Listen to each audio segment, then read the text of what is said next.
Allah dari jam 5 sampai setengah 6 sampai jam 6 kurang. Oke, kita akan mulai saja. Kita masuk dalam materi. Kita mau angkat satu pujian.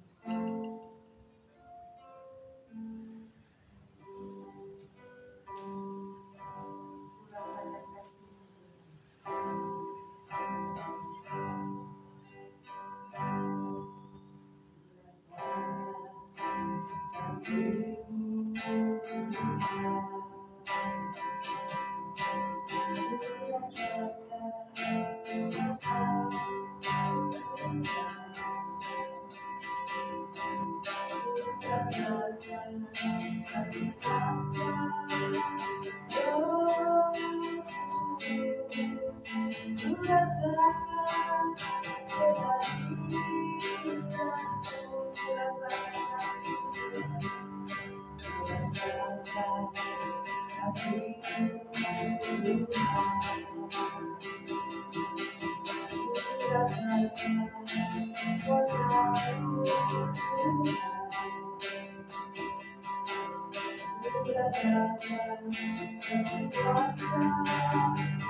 Sungguh hati kami pada mengucapkan syukur karena sampai dengan sore hari ini kemurahan Tuhan nyata bersedia. Sore hari ini Tuhan kami anak-anakmu kembali berkumpul di bait-Mu yang kudus ini untuk kami boleh melanjutkan materi pemulihan kami. Mari Allah Roh Kudus, sebelum kami menerima setiap materi untuk sesi hari ini, kami mau serahkan ruangan ini ke dalam tangan kasih Tuhan. Bahkan kami serahkan setiap anak-anak Tuhan, umat Tuhan yang sore hari ini hadir di tempat ini. Seberapapun kami yang hadir sore hari ini Bapak, kami tetap percaya Tuhan terus akan memampukan kami. Tuhan terus akan membuat kami untuk terus setia terhadap Tuhan, untuk boleh terus mengerti kehendak Tuhan, rencana Tuhan dalam hidup kami. Untuk itu Bapak berkati setiap kami masing-masing pagi, siang hari, sore hari ini, akan kami tetap meminta pimpinan Tuhan, hikmat Tuhan, Tuhan turunkan bagi setiap kami, sehingga materi yang akan dijabarkan sore hari ini itu boleh kami terima, boleh kami masukkan dalam hati dan pikiran kami, bahkan kami boleh melakukan setiap materi demi materi di dalam kehidupan kami sehari-hari, dan kami siap untuk menjadi murid Kristus. Kami siap untuk menjadi murid yang memuridkan orang lain, dan kami rindu Tuhan setiap kehidupan kami akan Tuhan pakai untuk menjadi berkat bagi orang-orang di sekeliling kami, bagi teman-teman kami, bahkan bagi keluarga kami. Terima kasih Tuhan Yesus, sore hari ini kami siap menerima materi yang akan disampaikan oleh Engkau. Mari yang siap menerima setiap materi sore hari ini bersama-sama katakan amin.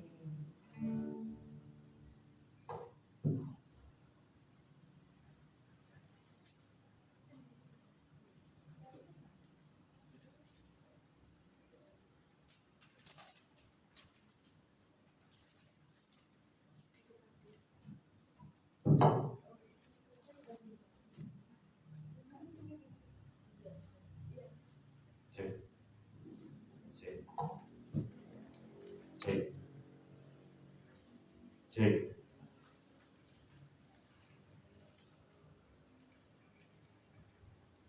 Oke, selamat sore.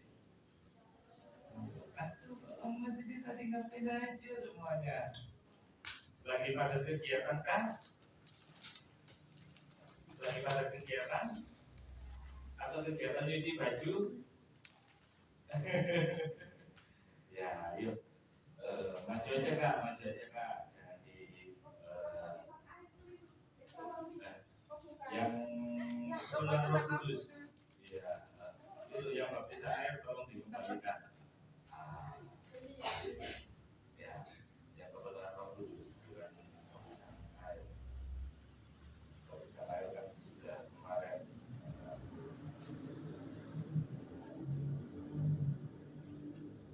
Ya, memang Bapak sudah terlambat, tapi Bapak juga kalau terlambat karena hal-hal yang di luar servis area, gitu ya. Kadang-kadang kalau cepat-cepat sudah datang gereja, cepat-cepat mulai aja, ya. Nanti berkatnya kita juga terlambat. Kalau kita terlambat, berkatnya kita juga terlambat begitu. Ya ada ininya, ada apa namanya? Ada teologisnya, secara teologisnya ada, hal itu juga ada. Ya. Selamat bulan sudah semua ya. Nah, kakak yang cowok maju ke depan aja. Kakak yang cowok dua, apa namanya ini? Kakak pindah sini aja. Nah, pindah ke depan aja. Nova boleh sini, sebelah sini, Nova. Nova sama siapa namanya? Sama Kak siapa namanya? Kalita. Nah, itu pasangannya kan. Berinya kan sama Kak Kalita loh. Ayo, Rema minggir dulu. Nah, Rema minggir. Nah, gitu. Ya, kami bisa di depan sini sama Buka. Ya, ajak ke depan sini mas. Biar ya, sharingnya nanti kalau ada yang pingsan biar ada yang menolong, ya. Ya, silakan Tuhan. Apa seberapapun kita, yang penting kita yang benar-benar mau sungguh-sungguh, pasti ada hadiah yang Tuhan berikan buat kita. Oke, sudah dapat semua ya. Nah, hari ini materinya adalah kepenuhan Roh Kudus. Jadi kalau kemarin baptisan Roh Kudus, hari ini kepenuhan Roh Kudus, ya. Saya akan mulai dengan Injil Yohanes pasalnya yang ke-14 sampai dengan 8. Pasalnya ke-14 ayat 16 sampai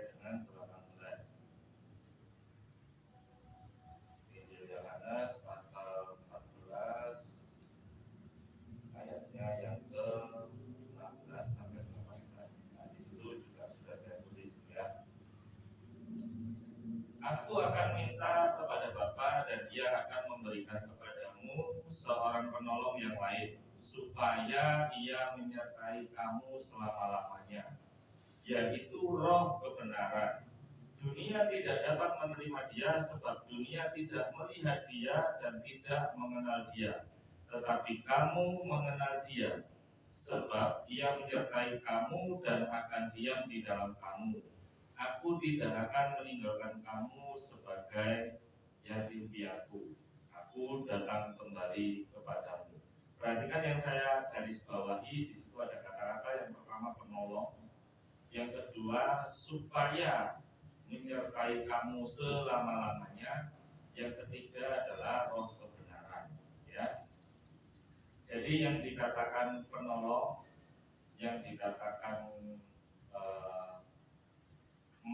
sebagai penyertaan kepada kita adalah roh kebenaran, ya, roh Allah sendiri, roh Tuhan sendiri, ya. Dia pasti akan menyertai kita selama-lamanya, ya. Nah, hal ini yang kadang-kala membuat manusia sulit sekali untuk bisa masuk ke dalam area kekudusan atau areanya Tuhan, ya. Karena apa? Kita nggak bisa melihat dia. Makanya waktu kemarin di baptisan Roh Kudus, kan karena kita tidak bisa melihat dia, kita cuma tahu dari mana orang itu sudah dibaptis oleh Roh Kudus, ya. Hanya ada sebuah catatan di ayat 17. Perhatikan kata-katanya. Tetapi kamu mengenal dia. Kita nggak bisa melihat, tapi kita bisa mengenal. Nah, jadi ya memang sulit untuk dibayangkan manusia, sulit sekali. Loh nggak kelihatan orang dari ini kenal, ya. Tetapi kamu mengenal dia karena apa? Karena pada periode sebelumnya kita menerima Roh Kudus untuk masuk ke dalam diri kita.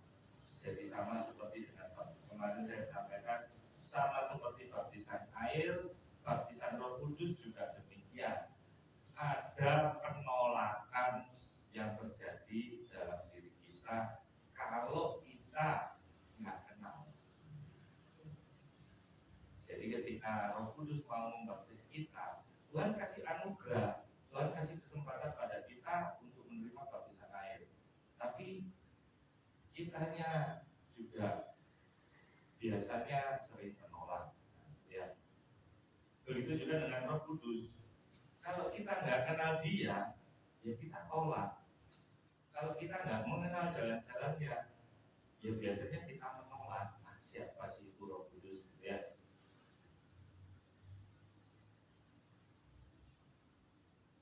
Tapi kalau kenal, Tuhan memberikan janji, sebuah janji bahwa Dia tidak akan meninggalkan kita seperti yatim piatu, ya. Ya, kedatangannya ya lewat Roh Kudus itu tadi, ya. Nah, ayat berikutnya adalah Efesus pasal yang kelima ayatnya yang ke-18. Dalam Efesus pasal yang kelima ayat 18 dikatakan, dan janganlah kamu mabuk oleh anggur karena anggur menimbulkan hawa nafsu, tetapi hendaklah kamu penuh dengan Roh. Tadi dikatakan supaya ia menyertai kamu selama-lamanya, ya. Kenapa kok bisa sampai disertai? Ya, ini salah satu kuncinya. Yang pertama di situ adalah kata mabuk. Orang mabuk itu kalau sudah kena minum anggur, ya dia nggak sadarnya ya ngomong macam-macam, nggak karu-karuan gitu, ya. Pulangnya juga tingkahnya nggak karu-karuan kalau sudah kondisinya mabuk. Nah, kalau sudah mabuk supaya sadar ya tunggu sampai efeknya mabuk itu sudah selesai baru dia sadar. Yang dimau oleh Tuhan adalah kita ini juga seperti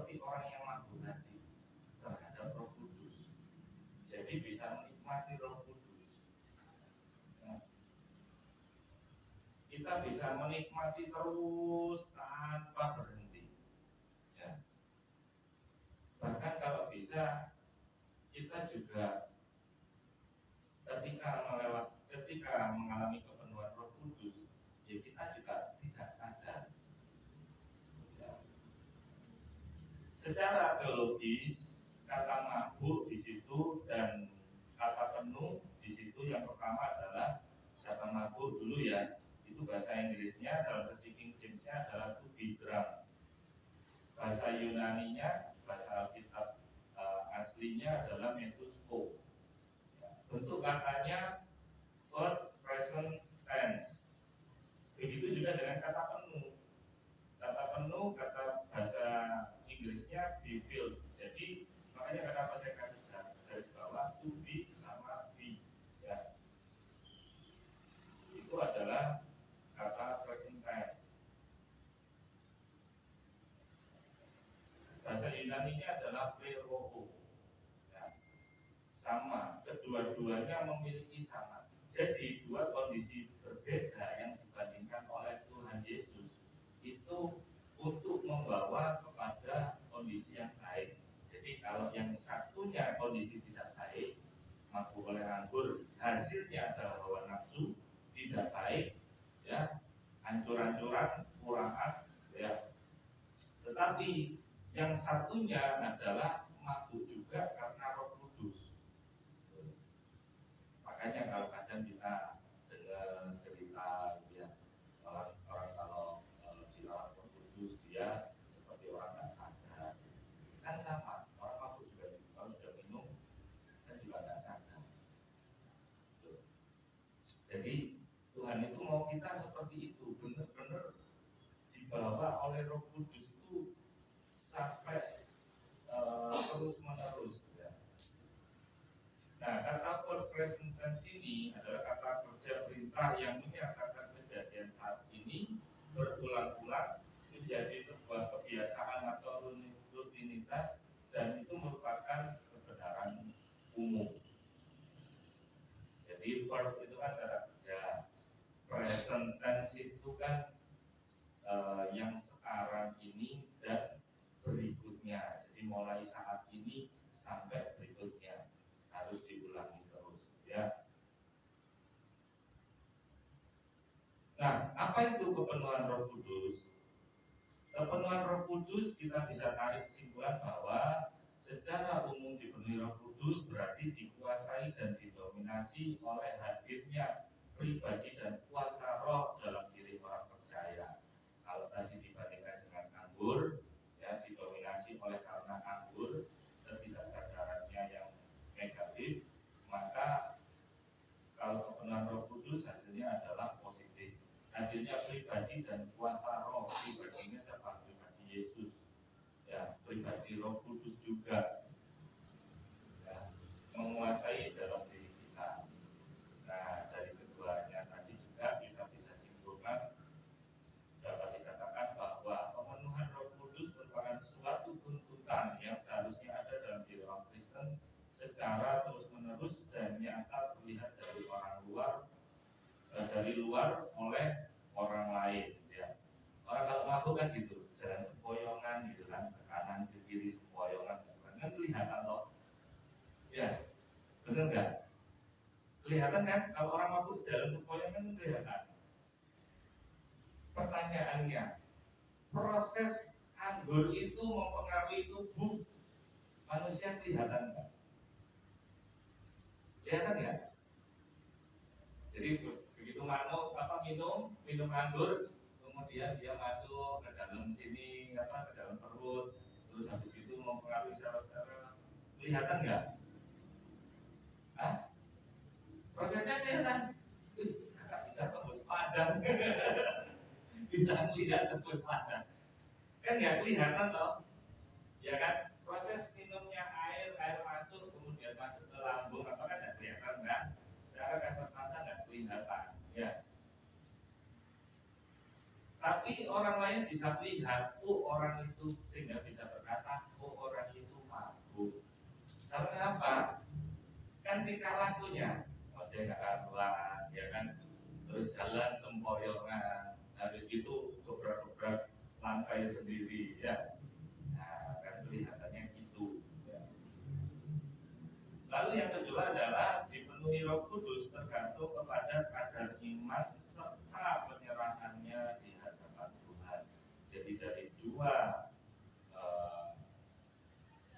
ayat tadi yang sudah kita baca dari Yohanes dan Yesus, kita dapat simpulkan bahwa memang butuh iman dan penyerahan diri kepada Tuhan ya.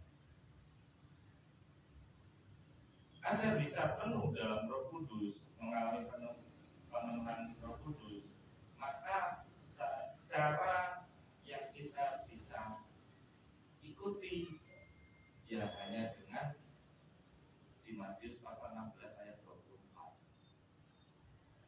ya.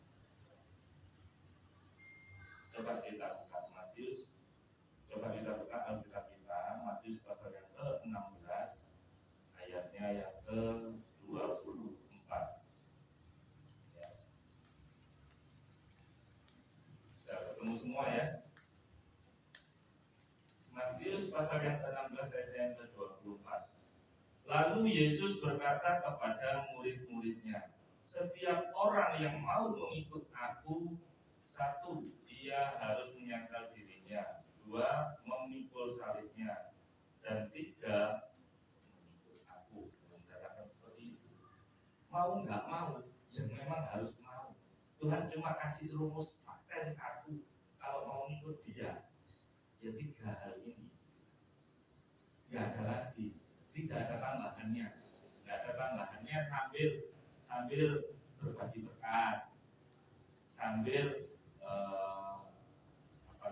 melakukan kebaikan, nggak ada. Kalau untuk dia, ya isinya cuma tiga itu.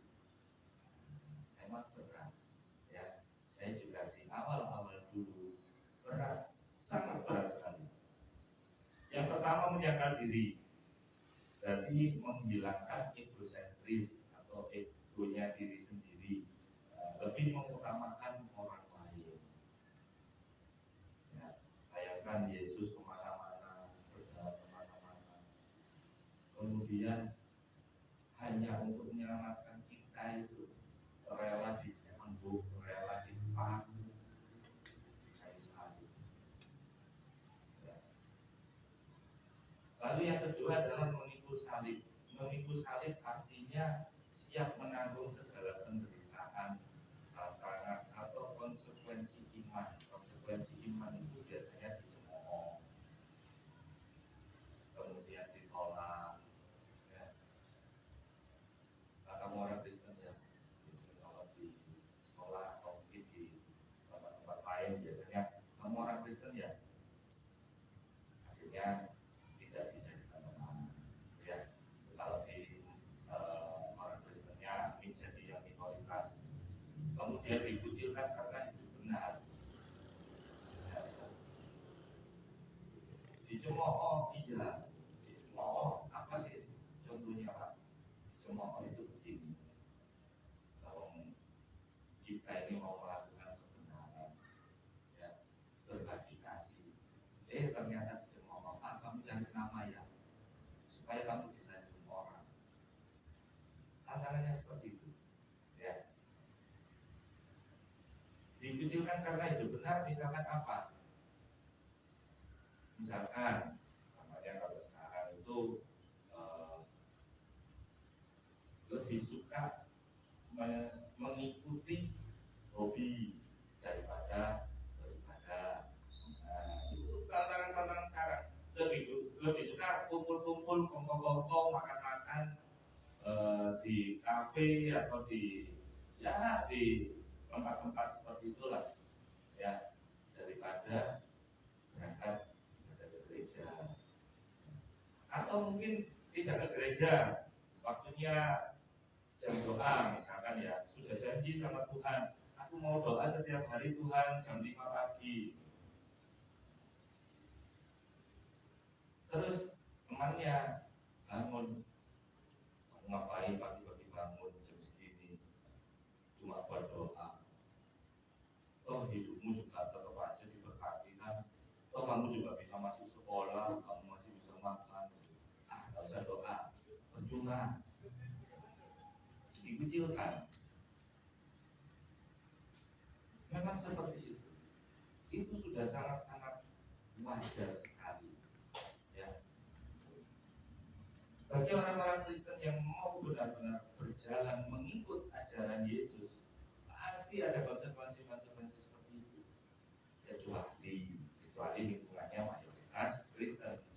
Itu pun aja masih ada yang kayak tadi yang saya bilang gitu. Kamu lagi ngapain bro? Lagi kerjakan itu loh, kerjakan tugas yang dari Pak Pendeta kelas pemuritan. Aku lagi belajar untuk bersaat teduh. Ngapain? Nggak usah. Nanti kan juga masih bisa. Ya, nanti kan aku juga perlu belajar. Nanti kan aku perlu apa. Ya. Nggak usah, ikut aku saja. Kita jemput teman kita yuk. Kita main ke sana aja yuk. Ayo maju aja, jangan di belakang. Nanti ada gitu di belakang nanti. Ayo maju, semuanya maju. Ayo jangan di belakang, maju aja. Ya. Jadi memang seperti itu. Tapi kalau kita tetap memandang Yesus yang dengan bersusah payah memikul salib sebegitu besarnya yang untuk kita, seharusnya kita juga sadar diri, ya. Yang ketiga adalah mengikut aku, yaitu memprioritaskan kehendak Tuhan dalam hidup, mengikuti segala jalan dan teladan Yesus, menjadikan Tuhan sebagai pusat kehidupan. Saya akan bawa salah satu teman kakak-kakak yang dari NTT, saya nggak sebutkan namanya ya. Kita dulu ada satu jemaat dari NTT, masih muda ya, sama kayak kami. Ketika dia di Kepanjen ini, sebenarnya dia sedang terpaksa kuliah di Kepanjen. Sebelum datang ke Kepanjen, waktu masih di NTT 1 atau 2 tahun yang lalu, dia berdoa. Nah, dalam doa itu dia mendapatkan sebuah pesan untuk jadi hamba Tuhan. Waktu ketika berangkat mau ada kuliah, kemudian dia sebenarnya sudah menolak, ya, karena dia sering sekali dalam doa, dalam hatinya ada panggilan menjadi hamba Tuhan. Ya. Akhirnya dengan sangat terpaksa dia datanglah ke Kepanjen. Waktu di Kepanjen dia juga nggak tenang. Akhirnya apa? Kuliahnya juga rasanya kayak malas-malasan, ogah-ogahan, karena bukan panggilannya. Dia tetap menerima panggilan itu. Hingga suatu saat dia keluar dari Universitas Kepanjen ini, kemudian dia berangkat untuk mencari informasi tentang kuliah teologi. Dan puji Tuhan, tahun ini sudah masuk di STT Yestoria. Jadi ketika dia mau menempuh pendidikan, dia berdoa karena kedekatannya dengan Tuhan. Dia mendengar suara. Disuruh pulang sama orang tuanya, nggak mau dia. Pergilah ke Jakarta ya, ke Jakarta hanya untuk ingin tahu kalau di Jakarta STT-nya seperti apa. Waktu di sini juga sudah kami informasikan, bisa di STT ini, boleh di STT itu, silakan kalau butuh surat rekomendasi juga kita buatkan. Akhirnya dia melihat di Jakarta karena ada saudara di sana, ternyata balik ke Malang. Tetap memenuhi panggilan sekolah di teologi. Ambilnya ya S1 teologi ya. Dan dia banyak bercerita ketika dia mau benar-benar teguh di dalam iman, mau berjalan terus maju, berkata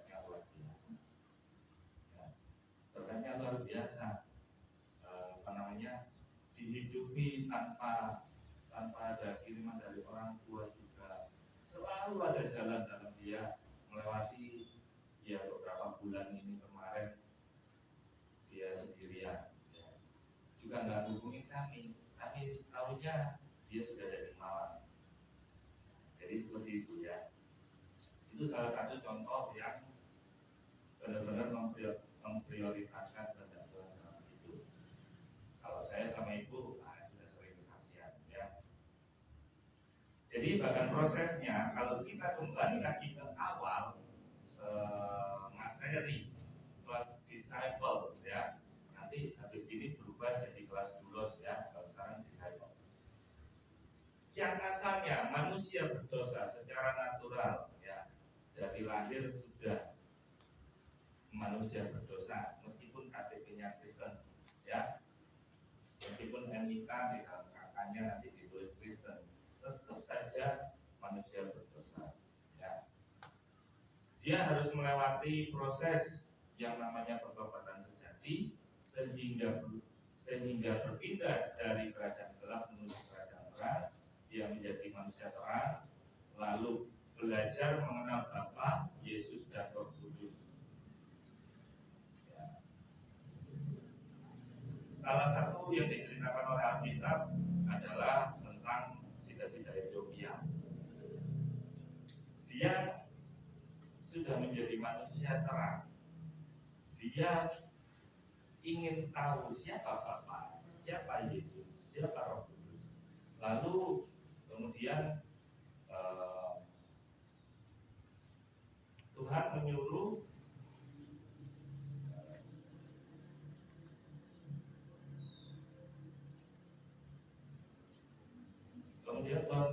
rasulnya untuk menemui sida-sida tersebut, lalu diceritakanlah sama kayak kita kelas ini, bercerita tentang bagaimana kemarin apa, bercerita bagaimana Yesus ya berinkarnasi. Kemudian kita kemarin juga belajar tentang Roh Kudus ya. Setelah mengenal ketiga pribadi ini, seharusnya memiliki sebuah kesadaran dan juga sebuah kerinduan. Untuk apa? Untuk bisa masuk ke dalam rancangan Tuhan. Lewat apa? Ya lewat baptisan air. Ya. Sudah saya jelaskan tentang baptisan air. Jadi kalau yang mulai dari kecil, mesti bagaimana Pak? Ya harus ada pengakuan iman di depan jemaat. Nanti itu istilahnya ya. Nah, dengan adanya iman percaya yang sungguh-sungguh, jadi kalau waktu baptisan selam, karena iman percayanya, karena sungguh-sungguh aku mau menerima Yesus, itu pasti akan mengalami baptisan Roh Kudus juga secara otomatis. Lalu yang mulai dari bayi dibaptis bagaimana? Mulai dari kecil dibaptis kecil bagaimana Pak? Ya ketika pengakuan iman itulah dengan dorongan hatinya, dengan kesadarannya, ya itulah saat itulah dia dibaptis kudus. Ya. Lalu dengan proses supaya bisa mengalami kepenuhan Roh Kudus, ya 3 hal tadi harus berjalan supaya penuh. Karena apa? Tadi sudah saya katakan dalam Efesus 5 pasal 18 tadi kan itu berulang-ulang. Jadi harus dilakukan setiap hari, ya, nggak boleh putus. Ya, setiap hari harus doa, harus baca firman, harus, ya. Kemudian kalau bisa juga bercerita tentang Yesus, bercerita tentang Roh Kudus, bercerita tentang Allah Bapa, kesaksian ketika diselamatkan Tuhan. Maka ciri-ciri orang yang diberi Roh Kudus, dia pasti taat kepada Roh Kudus. Lalu dia pasti hidup kudus, hidup suci. Gak mau yang nyeleneh-nyeleneh. Bahkan secara menerima pengajaran yang aneh pun dia juga pasti akan otomatis bisa menolak, ya. Karena apa? Dia bisa menjunjung tinggi firman Tuhan. Jadi Alkitab adalah otoritas yang tertinggi dalam hidupnya. Ya.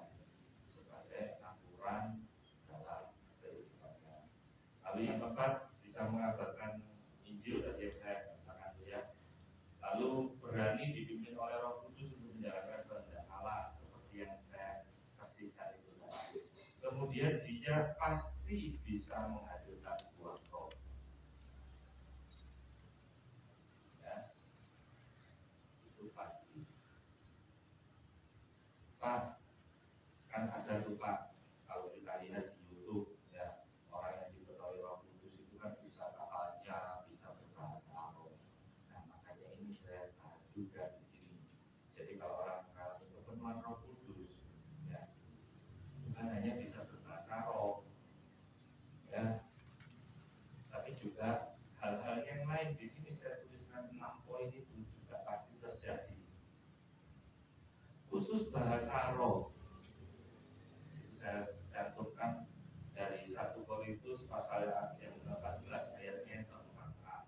Siapa yang berkata-kata dengan bahasa roh, ia membangun dirinya sendiri.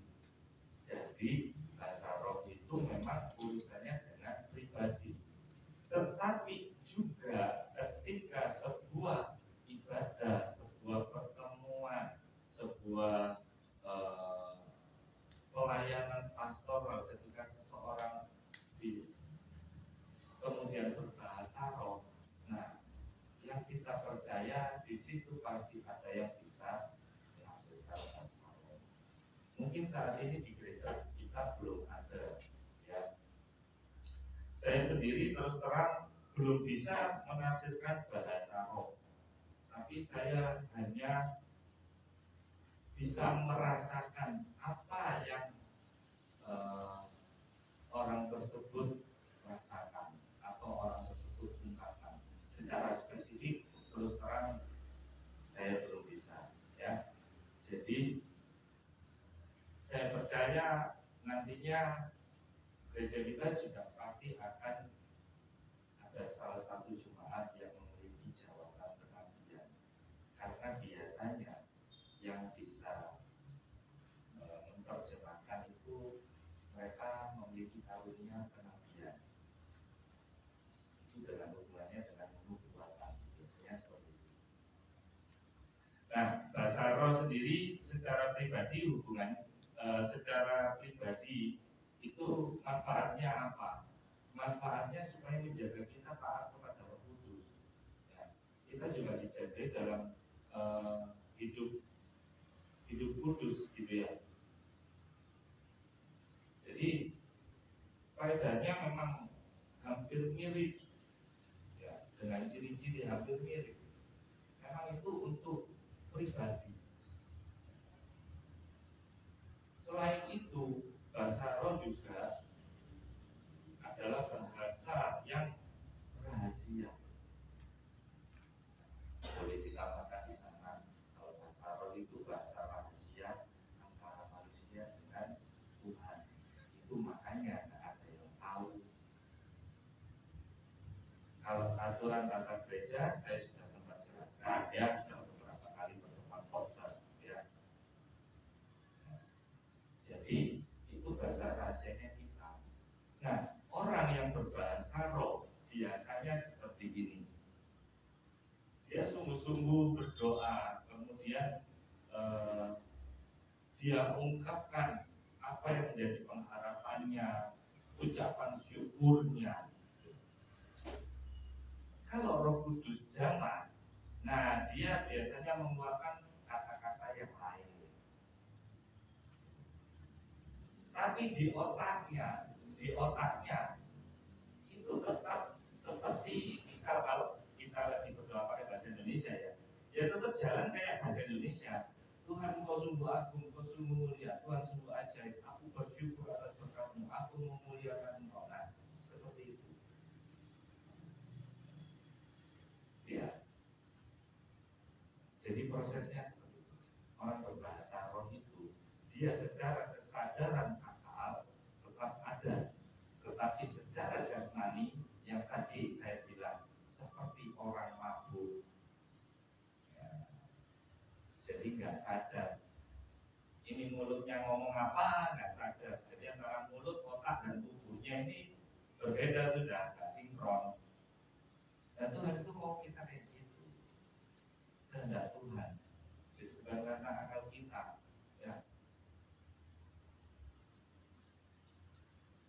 dia mengeluarkan bahasa-bahasa ya yang mungkin kalau kita bilang kok aneh.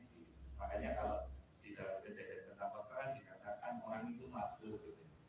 Karena apa? Ya keluar memang bahasanya aneh.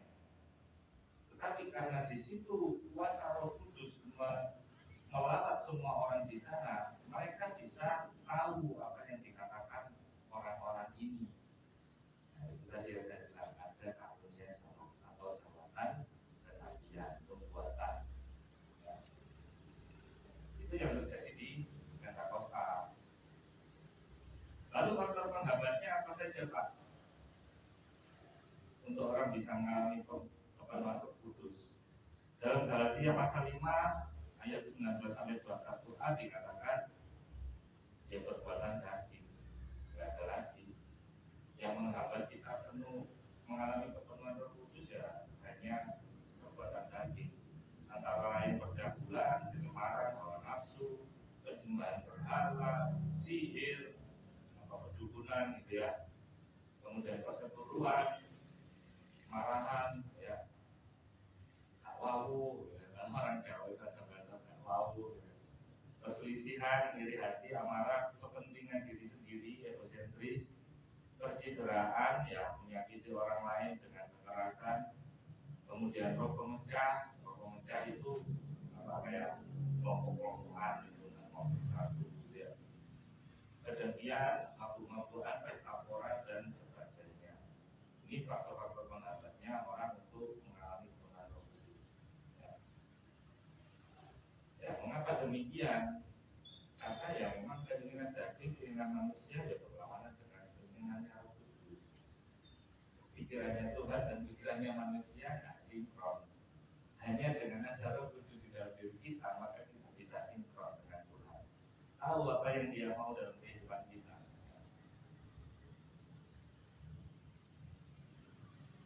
Dan supaya juga dalam Galatia pasal 5 bukan 18 bukan ayatnya 19.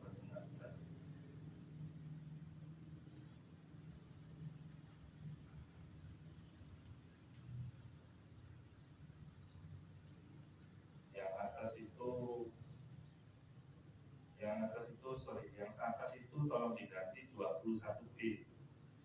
Galatia 5 21B. Kemudian yang bawah ke Galatia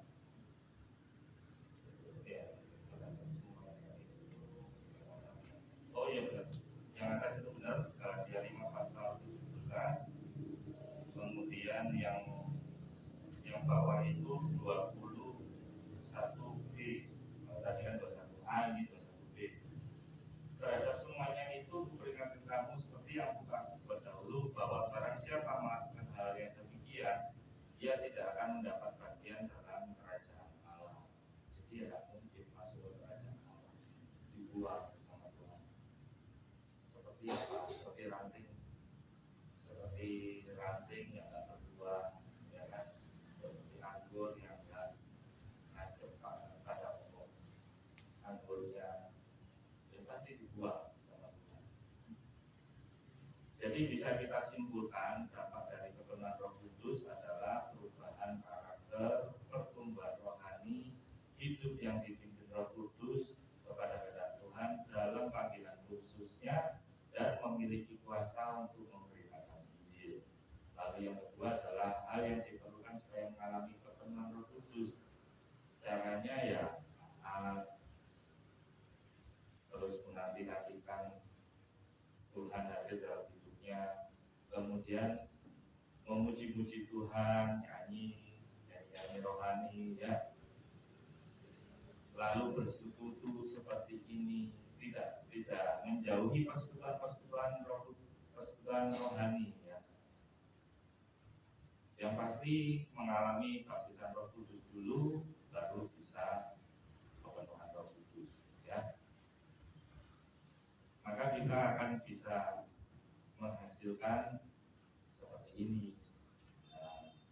Yang di slide terakhir itu, barang siapa menjadi milik Kristus Yesus, ia telah menyalibkan daging dan segala hawa nafsu dan keinginannya. Dalam Galatia pasal 5 ayat yang ke-24. Nah, itu apa itu?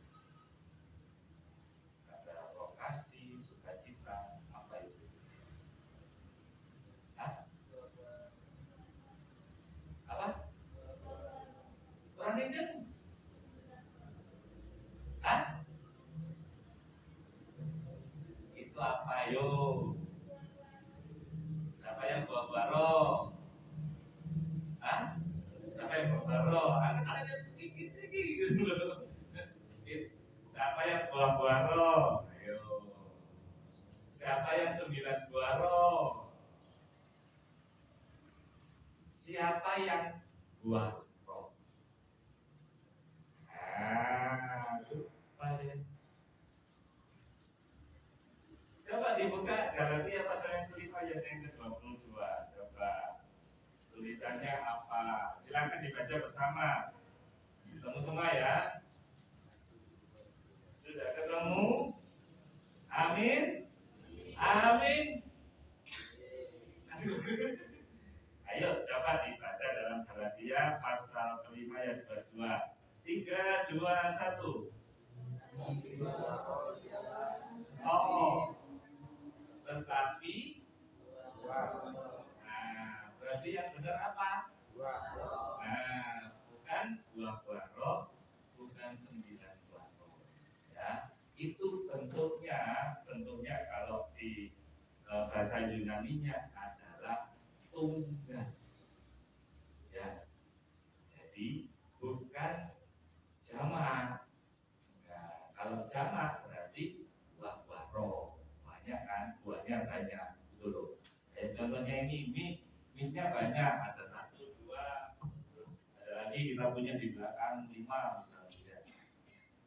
Tetapi di sini adalah satu saja. Ya.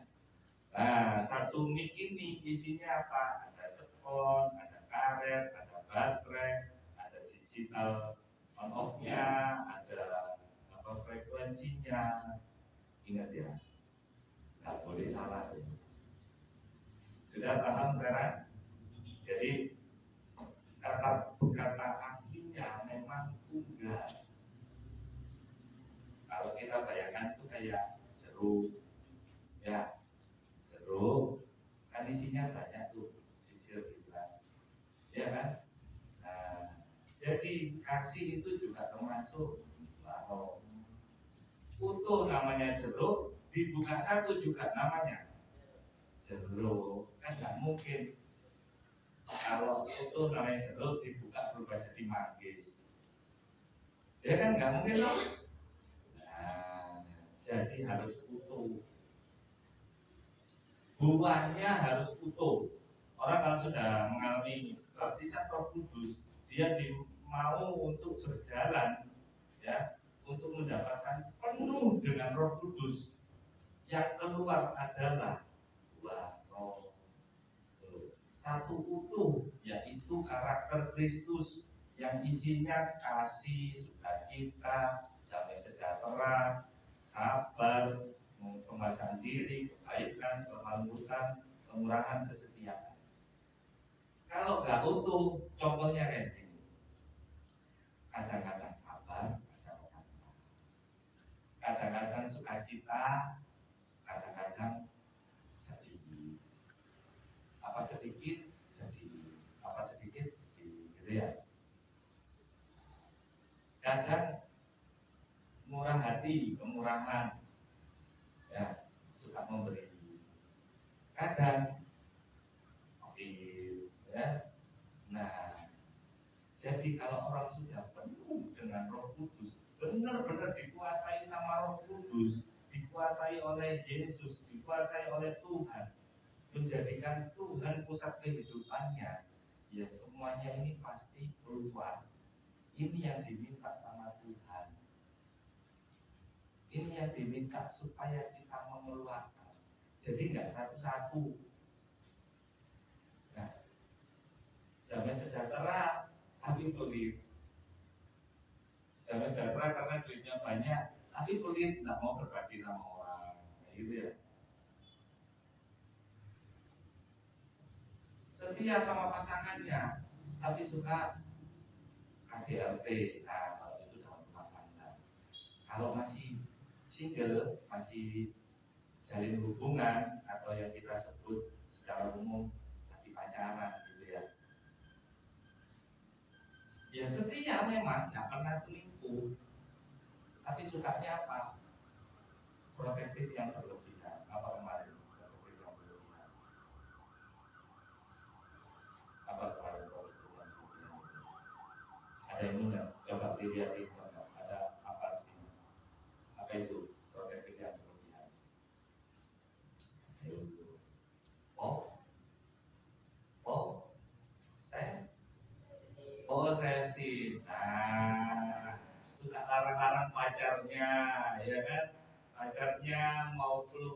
beli tisu dicurigai. Nah, itu namanya pacaran gitu ya. Kalau yang suami istri biasanya ya itu tadi, kalau sudah posesif akhirnya pukul tangan ya. Jadi tidak ada buah roh itu tadi enggak ada ya. Oke, materinya sudah selesai untuk disciple. Kenapa kok sampai di sini? Nanti ada kelanjutannya, itu jelas. Nah, itu kita perlu paham dulu. Kita harus ada Roh Kudus. Kita harus penuh dengan Roh Kudus. Kalau sudah penuh Roh Kudus, enak menuruti di jalan dulos nanti itu enak. Kalian akan benar-benar memahami bagaimana sih Yesus Kristus itu bagaimana saat datang ke dunia. Ya, jadi mulai malam ini, ayo kita melihat benar-benar Roh Kudus, tolong penuhi saya, tolong tetap tinggal dalam diri saya. Ya, nanti baru bisa itu menyalipkan keinginan dagingnya.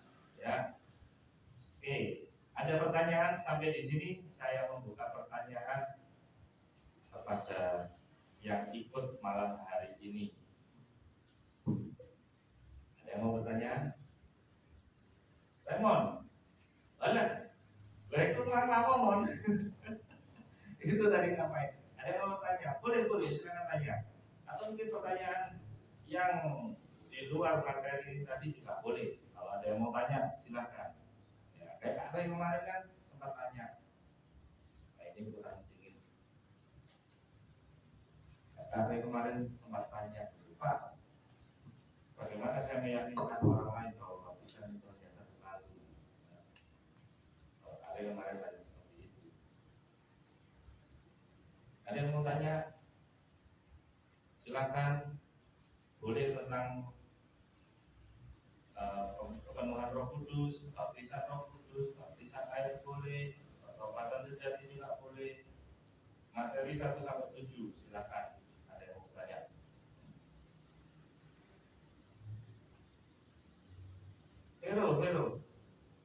Vero, mau tanya apa Vero? Kamu lagi merenung kan? Ibu Gembala, ada yang mau ditanyakan? Mungkin bertanya untuk yang lain, silakan. Yuk, silakan bertanya. Siapa yang mau tanya? Kemarin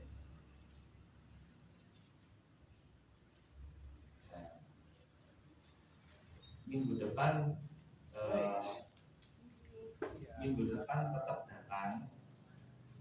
Kalau yang tidak bisa datang, yang nanti misalkan tidak di sini, luar nanti bisa hubungi Kakre ya. Saya kirimi secara digital PDF materinya.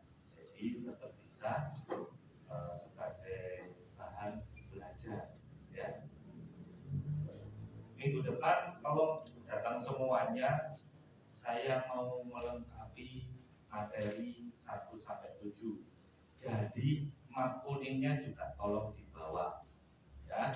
Nanti dilihat materi beberapa yang belum ada, kita akan berikan ya. Ayo, ada yang mau tanya? Oh iya, ini tadi kan ada sedikit menyinggung tentang bahasa roh. Di sini saya sedang tidak mengajarkan bagaimana berbahasa roh ya. Nah, jadi tolong diingat itu, saya tidak sedang mengajarkan bagaimana berbahasa roh ya. Saya hanya mengajarkan tentang tujuannya, kemudian untuk siapa bahasa roh itu digunakan ya. Jadi bukan bahasa roh itu kayak apa ya. Bahasa Inggris tanya sama saya ya boleh ya. Mas, selamat datang, good